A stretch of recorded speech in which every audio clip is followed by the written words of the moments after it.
All right, our next guest, Dr. David Ibrahim, an orthopedic surgeon for the Polyclinic. And this is a sign of just how things are going these days with advancements in technology. Robotic-assisted total knee replacement. This is pretty fascinating. Yeah, it's fascinating stuff, the technology and the advancements in technology. Now, remember, people, the robot is not doing the surgery. The physician is doing the surgery. The robot is enhancing the technique and the procedure. Okay, so there's not somebody in there that you're just saying, hey, remove that bone. We're not to the Jetsons yet, okay? We're close, but the Jetsons are still 2 years out. All right, here's Shannon O'Kelly and Dr. David Ibrahim. Dr. Ibrahim, welcome to Health Talk. How are you? Good, how are you? Thanks for having me.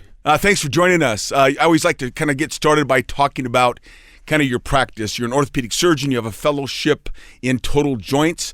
You work at the Polyclinic, but how'd this all happen? Give us a little background. I always like to call it the day in the life of Dr. Ibrahim. And where'd your interest come in orthopedics? I mean, a lot of times people have some kind of exposure to an injury or they're active. And tell us about your life. Yeah, that's a good question. So my interest actually started back in college. I went to total USC. hips and knees. Well, I mean, that's a great football story. Team training a lot. So excellent a lot of the experience. injuries that happened where'd you do your there. fellowship? Got my interest in medicine, I'd say, in general from there. And then as I went to medical school, I was trying to hone my skills and trying to figure out exactly what I wanted to do. I knew I wanted to do something surgical. I think surgery, they always say, if you're going into something surgical, right away, just because, one, you just need to do something with your hands and you like instant gratification results because you like to see patients improve. So as I went through medical school, orthopedics just kind of fell into my lap in the sense of, I started doing rotations and I saw the improvements that you can make in people's lives and functionality. So that's really where my interest in orthopedics came. And then as I went through residency, I started exploring the different, subspecialties, and then total joints was something that just really spoke to me in terms of, it's basically rebuilding things. You're just basically reconstructing joints, letting people get back into work and get into action, and I could incorporate as well the fracture care that I actually found very interesting as well. So I found that total joint replacements kind of combines both of those aspects. So that's where really the total joint aspect of things came in. And then as I, obviously subspecialty trained, as you said, so as I kind of looked forward to my practice, I knew, okay, I need to incorporate the total joint aspect of things as well as the fracture care. So that's where the general orthopedic care comes in as well into my practice. So a day in the life really consists of focusing on hip and knee reconstruction. So that's partial knees, total hips, and then also being able to do general orthopedics. So that includes fracture care, some sports, some upper extremity. Fortunately, I'm able to partake in a practice where there's a lot of subspecialty trained orthopedic surgeons. So we tend to focus on our niche, and but mostly for me, it's the total hips and knees. Yeah, total hips and knees. Well, I mean, that's a great story. I mean, excellent experience. I mean, where'd you do your fellowship?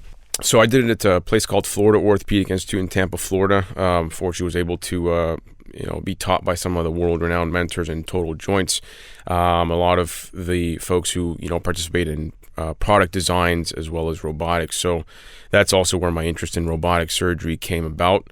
It was an integral part of our fellowship. So it was a great opportunity and experience overall. Yeah, and tell our listeners, I mean, I think it's important that they understand, when you talk about a fellowship, this is a year-long, intensive practice and caring for patients just with total joints. These are hips and knees, using robotics, greatest and latest techniques in technology and also hardware. Tell us about that fellowship and how much you learn in a year. Yeah, exactly. So it's, I guess you can consider it hyper learning. Yeah, because that's right. In a sense, it's everyone goes through regular old orthopedic residency, and then you basically become interested in one subset of orthopedics, and then you try to hone your skills and really just focus in depth about that one area. So a subspecialty, or a fellowship as you might hear it called, is really just focusing on that one aspect of orthopedic surgery, just basically learning all these sort of nuances of that one specialty, so that when you get out, you're very extra trained per se in that one aspect of orthopedics. So for me, it's total joints. Others might choose, say, spine or sports, and that's where really your practice will be driven to. Right. Medicine has changed so much and is changing daily. I'm going to take you back 30 some years ago when I first came out of physical therapy school. My first job was at a hospital, and total hips and total knees. It was fairly new. These things were being done, and they weren't doing them on people that were under 60. And a lot of times that patient stayed in the hospital 2 to 3 days. We're going to come back in a minute here. We're going to talk about technology advancements, robotics, and some of the stuff that's going on in total joints that's just fantastic. That sounds good. We'll continue our conversation on robotic-assisted total knee replacement right after this time out on KOMO. Dr. Ibrahim, again, thanks for joining us on Health Talk. We were talking a little bit about just the technology and the sophistication advancements in total joints, particularly hips and knees. Tell us about what you've seen and how you're using that technology in your practice to enhance the recovery time. Yeah, that's a great question. We always say for those of us who use robotics, I think medicine was one of the later sort of adopters of technology. You look at a lot of things in life now that are sort of automated. The one thing I want to say about robotics is, it's a common misconception. And like patients will come in and say, wait, so a robot's doing my surgery? Yeah, What's right. going on here? So the thing there is the robot is helping us do the surgery. It's not sort of autopilot. We program it. It does a surgery, and then you're sitting back, relaxing while the robot's doing all the work. The robot, in a sense, is just a tool that we use. It's a nice way for us to get a 3D reconstruction of the patient's anatomy even before walking into the OR. So we do a limited scan before. It gives us a mapping really of the patient's joint.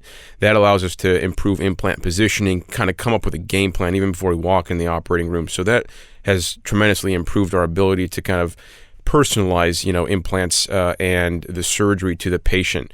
It also kind of gives you a sense of confidence. You kind of know what you're getting into. It's a roadmap before you even walk in. The other nice thing is that it improves the precision and accuracy of our bone cuts, which in total joints, particularly in knees, is really critical because that influences implant positioning. So that's huge.